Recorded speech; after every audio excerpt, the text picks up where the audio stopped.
यांना अटक करण्यात आलेली आहे। तुम्ही बघू शकता इथे विदर्भवादी नेते आणि ते आतमध्ये शिरले होते बॅरिकेड करून, त्यांना आतमध्ये टाकण्यात आलेले आहे। वरिष्ठ पत्रकार देशमुख आणि नेमकं बघू शकता की मोडमध्ये आणि हे विदर्भ राज्यासाठी जे लढाई आहे 65 वर्षापासून चालू आहे।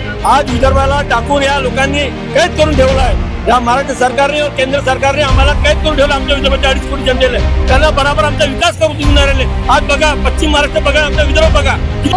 विदर्भादी त्यांनी आता बस रोखण्याचा प्रयत्न केला होता, त्यांना अटक करण्यात आलेला आहे आणि लोकांना नेण्यात येत आहे होता। पोलीस कशा प्रकारे विदर्भवाद्यांना डिटेन करत आहेत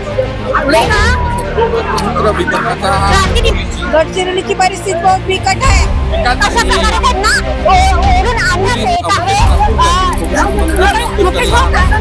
नेण्यात आलेले प्रॉब्लम ऐसा है सर, जीना यहाँ मरना यहाँ, इसके सिवा यहाँ।